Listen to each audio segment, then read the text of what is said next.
జీవన తరంగాలు, ఇవే ఇవే జీవన తరంగాలు, జీవన తరంగాలు.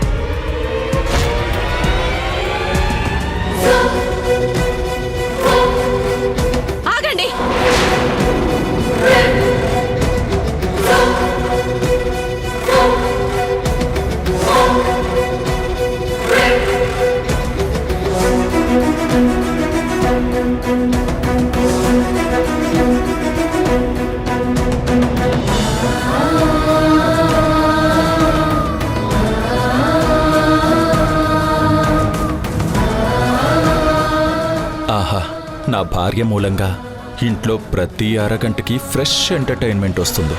నాకు కన్నుల పండుగే.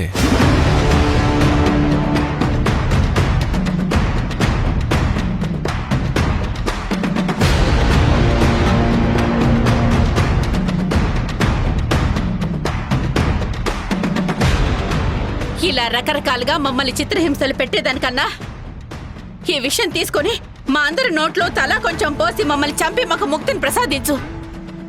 అబ్బా, మళ్ళీ స్టార్ట్ చేసావా నీ గోలా? గోల కాదే రాక్షసి, మా కడుపు మంటేది. కడుపులో మంటగా ఉంటే డాక్టర్ దగ్గరికి వెళ్ళాలి. నా ముందరిస్తే ఉపయోగం ఏంటి? నీ తెలివితేటలు నా దగ్గర చూపించకు.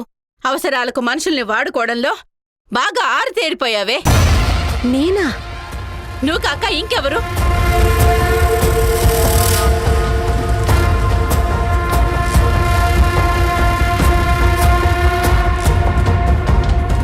సీమంతానికి ఫ్రెండ్ ద్వారా మహేష్కి డబ్బులు అందేలా చేసి దానికి బదులుగా నా కొడుకుని జైలుకెళ్లేలా చేశావు.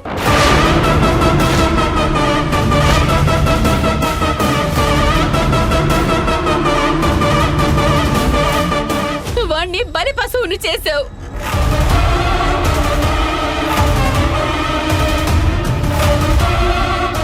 దేవిక, ఈ బ్లాస్టింగ్ ప్లాన్ అంతా నాదే. ఈ షాక్కి నీ మైండ్ బ్లాంక్ అయిపోవాలి. అమ్మా, దేవికని నమ్మించి దెబ్బ కొట్టడానికి ఒక ప్లాన్తో నేనే కేసు మీద వేసుకుని పోలీస్ స్టేషన్కి వెళ్ళాను. ఈ నిజం మీకు చెప్పలేను. అత్తయ్య, ఈవిడ గారి స్వార్థం కోసం నా భర్తని బలి చేసిందా? అవును దీప. మహేష్ అవసరాన్ని ఆసరాగా చేసుకొని ఈ రాక్షసి ఇదంతా చేసింది. బిడ్డని పోగొట్టింది చాలక ఇప్పుడు నా భర్తని కూడా దూరం చేయాలని చూస్తావా? నువ్వు నిజంగా రాక్షసివే.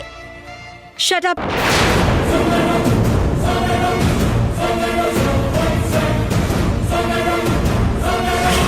మీ అత్త కోడలకి కొంచెమైనా బుర్రుందా? నా స్వార్థం కోసం అయ్యుంటే మహేష్ సెల్ లోపలే ఉండాలని కోరుకుంటాను, కానీ దగ్గరుండి మరి బయటికి తీసుకొస్తానా? మా అందరి ముందు నీ బండారం ఎక్కడ బయటపడుతుందోనన్న భయంతో తీసుకొచ్చావు. ఆ మాత్రం అర్థం చేసుకునే జ్ఞానం మాకుంది. నీ చేష్టలకి అడ్డు అదుపు లేకుండా పోయింది. అమాయకురాలైన దీపం మీద ఇంత కక్ష దేనికే నీకు? నువ్వు నాశనం అయిపోతావే. నీకేమైనా కోపం ఉంటే నా మీద తీర్చుకో. ఇలా నా కొడుకు కోడల మీద నీ ప్రతాపం చూపించి వాళ్ళ కాపురం ముక్కలయ్యేలా చేయకు. దేవిక, దయచేసి వాళ్ళని వదిలి.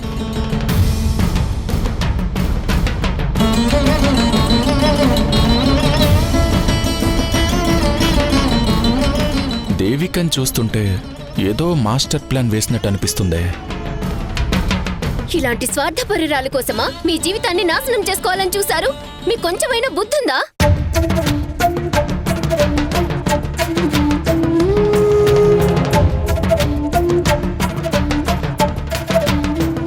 ఇలా దిగజారిపోయావేంటే?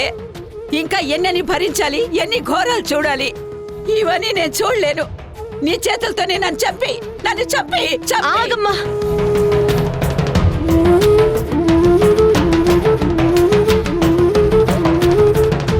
ఇప్పుడు నేను ఏం చెప్పినా మీరు నమ్మే పరిస్థితుల్లో లేరు. పర్లేదు, మిమ్మల్ని నమ్మించాల్సిన అవసరం నాకు లేదు. అవునండి, వీళ్ళని నమ్మించాల్సిన పని లేదు.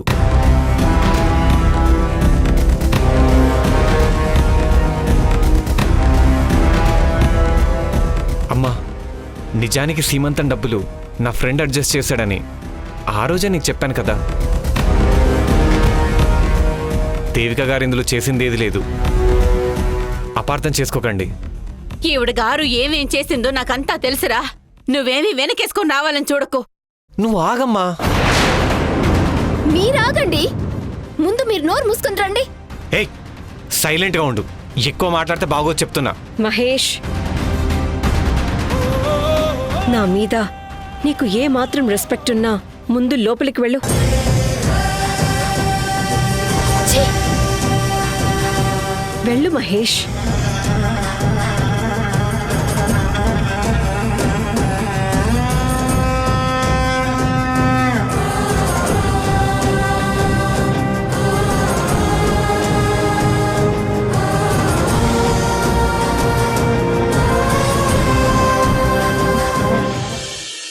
రే, సీమంతానికి నేను డబ్బులు అడిగాను కదా. అవును, ఇచ్చాను కదరా. ఆ డబ్బులు నీవేనా? ఎవరైనా ఇమ్మంటే ఇచ్చావా? మీ మిస్సెస్ ఆపరేషన్కి డబ్బులు కావాలని ఎప్పటి నుంచో అడిగేవాడివి కదరా.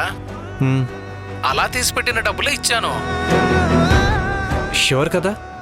అవునరా. ఓకే, నేను మళ్ళీ కాల్ చేస్తాను.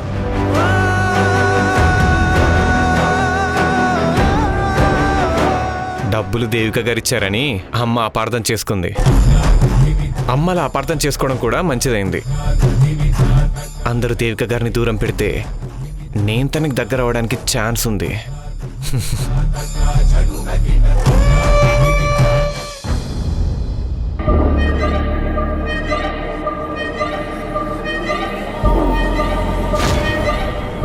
దేవిక గారు ఇందులో చేసింది ఏది లేదు. అపార్థం చేసుకోకండి.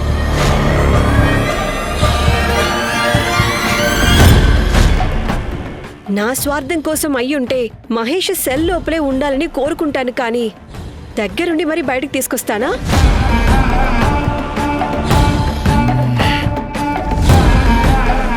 ఎప్పుడూ మహేష్ వాళ్ళు తనకు అన్యాయం చేశారని రగిలిపోతూ ఉండే దేవిక మరి ఇప్పుడెందుకు సడన్ గా మహేష్ని పోలీస్ స్టేషన్ నుంచి విడిపించి తీసుకొచ్చింది? ఈ యూటర్న్ తీసుకోవడం వెనుక దేవిక వేసిన మాస్టర్ ప్లాన్ ఏమై ఉంటుందో ఏంటో.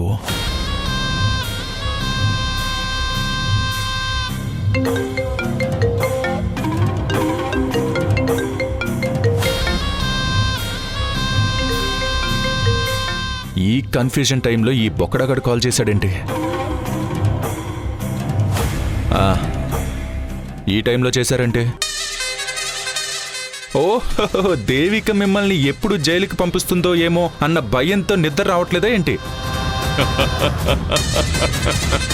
రే బచ్చా, మాట రాంగ్గా వస్తుంది ఏంటి? పెగ్గేశారా? రే నీకు ఆన్సర్ చెప్పాల్సిన అవసరం నాకు లేదురా. నువ్వింతకు ముందు ఒక విల్లా కావాలని అడిగావు కదా. ఇప్పుడు నీకు ఒక క్రేజీ ఆఫర్ ఇస్తాను, విను. ఏంటది?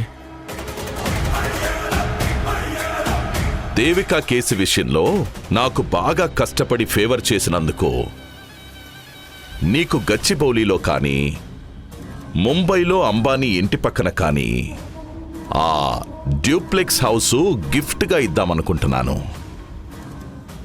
ఎక్కడ కావాలో చెప్పు కళ్యాణ్. ఏంటి ఎగతాళి చేస్తున్నావా? అవునరా బచ్చా. రే నీలకంఠం, లేకపోతే నీ మొహానికి విల్లా అడిగేంత సీనుందా? రేయ్, దేవికా కేసులో బ్రీఫ్ కేసు పెట్టింది నేనే అని మహేష్ అరెస్ట్ అయ్యాడు. దేవిక బెయిల్ మీద మహేష్ని బయటికి తీసుకువెళ్ళింది. అంటే కేసు ఇంకా లైవ్లోనే ఉందన్నమాట. కాబట్టి ఇప్పట్లో నాకొచ్చే గండమేమీ లేదు.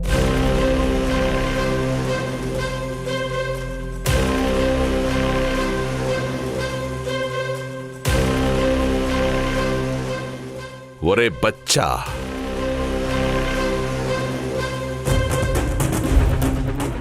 ఇంకొక్కసారి నా దగ్గర తోక జాడించాలని చూసావంటే రాయ్, తోకతో పాటు హెడ్ కూడా లేకుండా చేస్తా. జాగ్రత్త. ఫోన్ పెట్టేశాయి.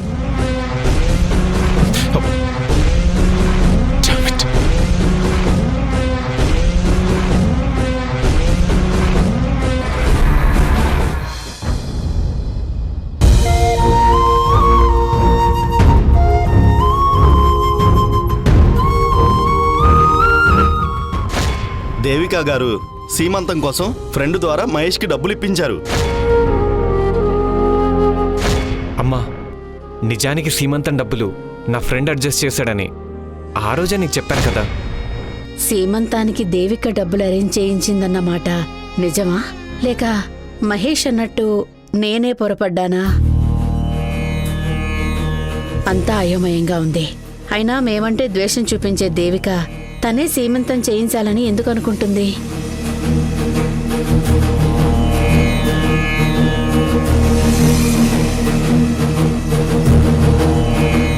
తొందరగా టిఫిన్ రెడీ చేద్దారని, ఈరోజు ఆఫీస్లో ఇంపార్టెంట్ పనుంది. నువ్వు చెప్పింది చేయడానికి పని మనుషులెవరూ లేరిక్కడ. కావాలంటే చేసుకో, లేదంటే మానేయ్.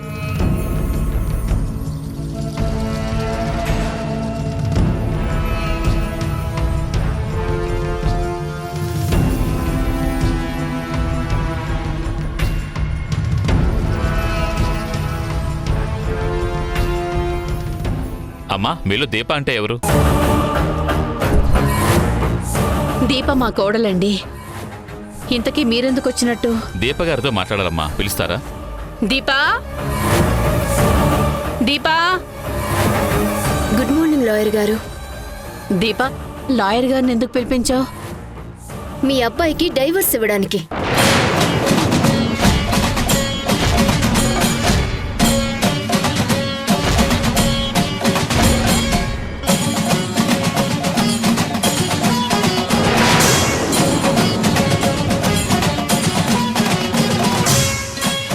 డైవర్స్ ఇవ్వడం ఏంటి దీపా?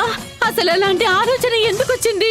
నాకు అన్యాయం చేసిన వాళ్ళు మీ అబ్బాయికి దేవతలా కనిపిస్తున్నారు.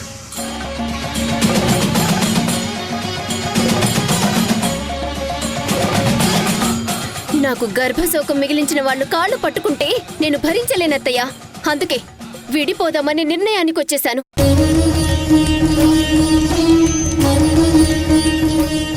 మహేష్ని ప్రయోజకుణ్ణి చేసి వాళ్ళ కాపురాన్ని దారిలో పెడదామనుకుంటే దీపి లాంటి పిచ్చి ఆలోచన చేసిందేంటి?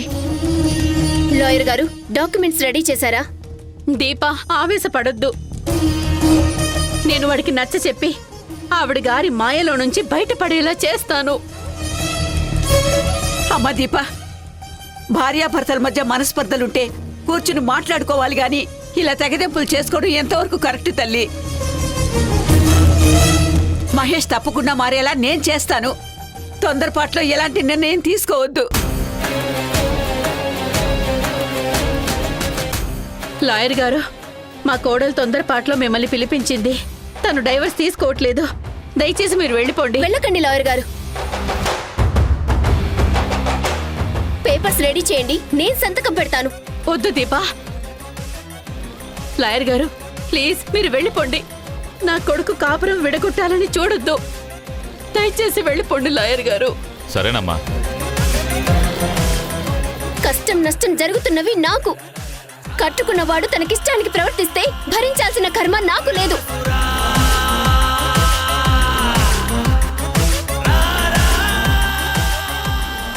మనిషికొక మాట గొడ్డుకొక దెబ్బ అన్నారు.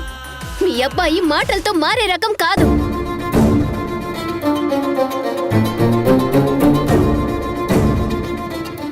నేను డైవర్స్ ఇచ్చి వెళ్ళిపోయాక మీ కొడుకును కూర్చోబెట్టి నీతి మంత్రాలు బోధించండి. అయ్యో దీపా, దయచేసి నేను చెప్పేది నేను విననత్తయ్యా. దీపా, నువ్వు రా లోపలికి.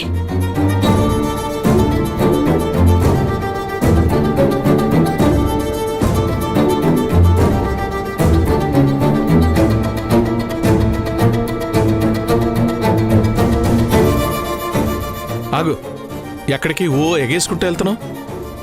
ఏమైంది? తమరి కోసం లాయర్ వచ్చాడు.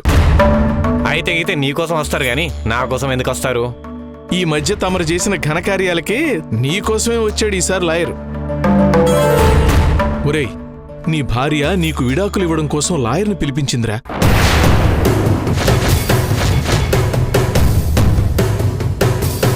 తను నమ్మి మన ఇంటికి వచ్చిందిరా. అలాంటిది నువ్వే తనను సరిగా చూసుకోకపోతే ఎలా చెప్పు?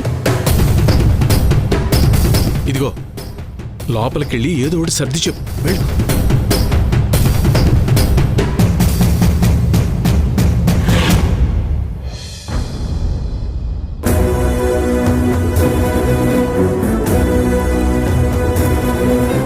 దీపా, దయచేసి నా మాట వినమ్మా.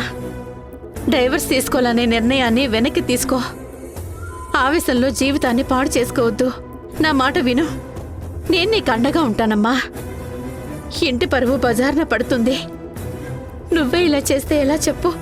ఇక చాలత్తయ్య, ఈ నరకంలో నుంచి నేను బయటపడాలనుకుంటున్నాను. మీ కళ్ళ ముందే మీ అబ్బాయి ఎవరికి వత్తాసు పలుకుతున్నాడో చూశారు కదా.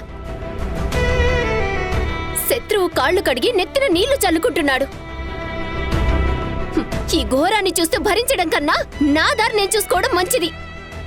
వాడికి నేను బుద్ధి చెప్పి మనసు మారుస్తానమ్మా. ఆయన మారే రకం కాదత్తయ్య, నమ్ముకున్న వాళ్ళని ముంచే రకం. నా నిర్ణయంలో ఎలాంటి మార్పు లేదు. దయచేసి అడ్డుపడకండి. ఇప్పటికే కీర్తి చేసిన గాయం, నా చెల్లెలు చేసిన ద్రోహం మమ్మల్ని బతికిన శవాల్ని చేశాయి. నువ్వు కూడా మాకు అన్యాయం చేయాలని చూస్తావా? ఇది నీకు ధర్మమా?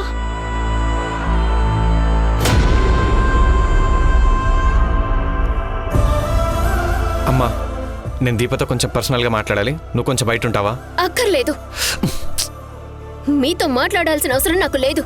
నేను వెళ్ళిపోతాను, మీరే ఉండండి. దీపా, ఆగు ఆగు. అమ్మ ప్లీజ్, కాస్త బయటికి వెళ్ళు. మహేష్, అమ్మ ప్లీజ్ అమ్మా.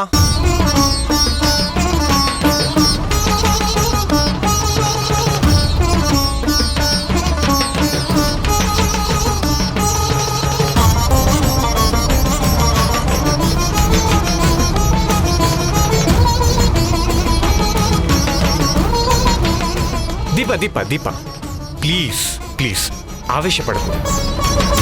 ముందు నేను చెప్పేది విను. మీకు నమస్కారం నాయనా. నా బిడ్డని హత్య చేసిన హంతకురాలే మీకు దేవత అయిపోయింది. కడుపు కోత మిగిల్చినందుకు ఆ దేవిక పీక పట్టుకుంటారనుకుంటే తన కాలు పట్టుకుంటున్నారు. తన కేసులో మీరు జైలుకెళ్లారు. ఇంత చేసిన మీతో నేనెలా కాపురం చేస్తాననుకున్నారు? దీపా, నేను చెప్పేది జాగ్రత్తగా విను. నేను కూడా ఉప్పుకారం తింటున్నాను. నాకు రోషం పౌరుషం ఉన్నాయి, పగ ప్రతీకారాలున్నాయి. ఆ దేవిక మనకు చేసిన అన్యాయం ఏంటో ప్రతి క్షణం నన్ను కాల్చి కాల్చి దహించి వేస్తుంది.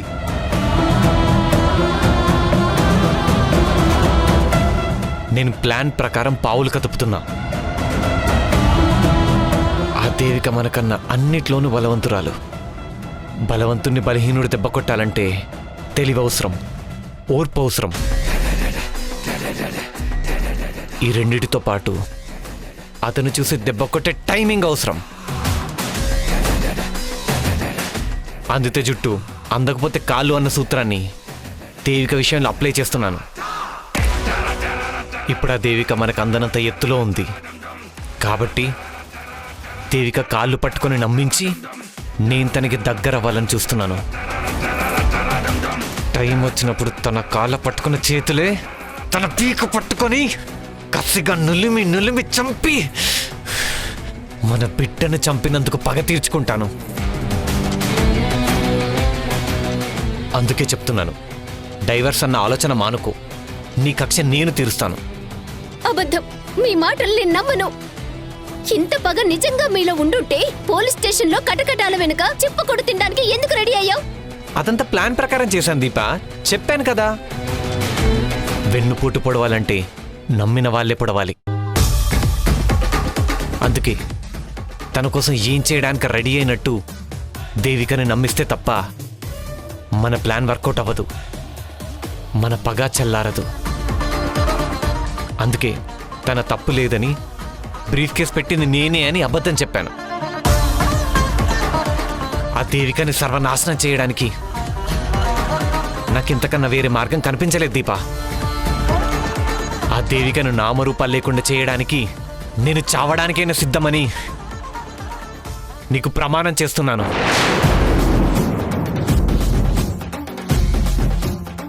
మీ మనసు తెలుసుకోకుండా అనవసరంగా డైవర్స్ ఇద్దామని తొందరపడ్డాను. నన్ను క్షమించండి. నీ ఆవేశాన్ని ఆవేదనని నేను అర్థం చేసుకోగలను దీపా. ఇప్పటివరకు నేను చేసిన ప్రయత్నాలన్నీ ఆ దేవిక తప్పకుండా నమ్మే ఉంటుంది. ఇక నన్ను తన దగ్గర జాబ్కి పెట్టుకోవడమే ఆలస్యం. ఆ క్షణం నుంచి తన పతనం స్టార్ట్ అవుతుంది.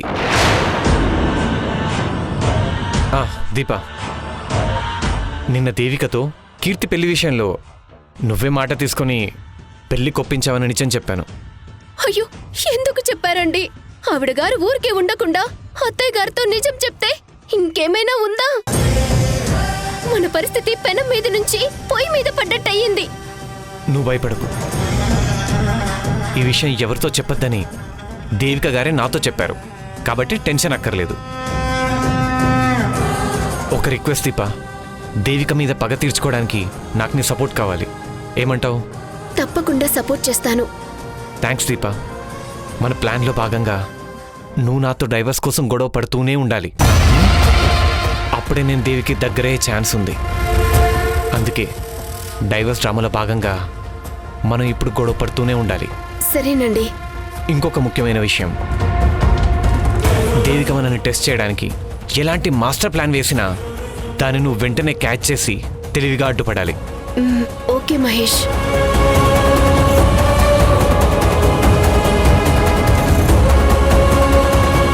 ఓకేనా? రా, ముందు నేను వెళ్తాను.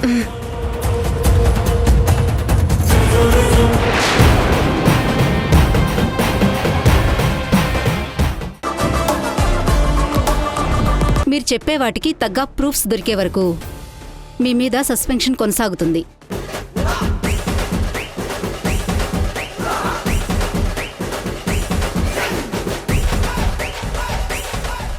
హలో, నువ్వు తిరగడం కాదు, దాన్ని తిప్పు.